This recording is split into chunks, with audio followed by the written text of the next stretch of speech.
Mis alas de cera batiendo, combatiendo tu fuego en oleadas de ardientes espumas y plumas. E Ícaro volando tan alto, tan alto. El arte tiene la maravillosa facultad de inmortalizar nuestro pasado, nuestros mitos, nuestra cosmovisión. La mitología griega ha tenido gran influencia en las artes, sobre todo en Occidente. Artistas de todas las épocas han inmortalizado en sus obras las hazañas de dioses y héroes con gran maestría.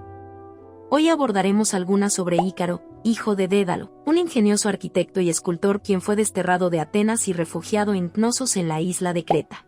Fue él quien construyó el laberinto del palacio del rey Minos, y en el que después encerraría al Minotauro, conocido como Asterión, producto de la unión de su esposa Pasífae y un toro sagrado blanco. Minos encerró a Dédalo y a su hijo Ícaro en una torre, por considerarlo el facilitador de esta unión. El mito de Ícaro se encuentra en varias fuentes, pero es la versión de Ovidio en su libro Metamorfosis, la que ofrece más detalles que se pueden apreciar en diferentes obras.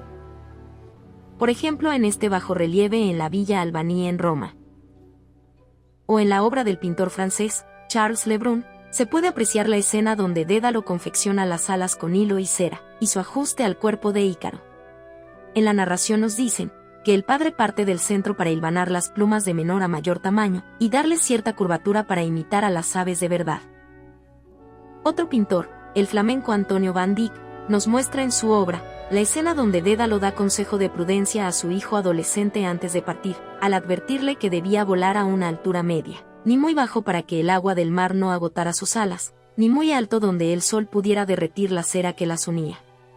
Esta escena también es abordada por el artista británico, Frederick Leighton, con su muy particular estilo.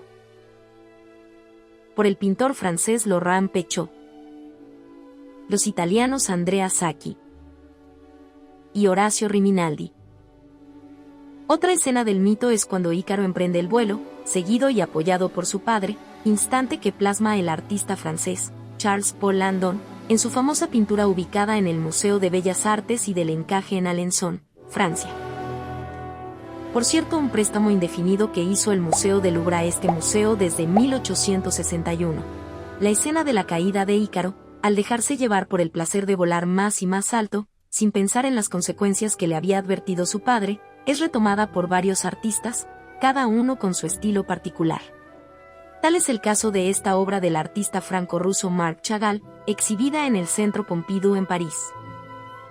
O en este fresco en Pompeya en Italia, donde nos muestran el momento en el que el sol funde la cera de las alas, precipitando al mar al joven Ícaro, mientras éste exclama el nombre de su padre al caer. Otras obras de este momento son la de Rubens de 1636.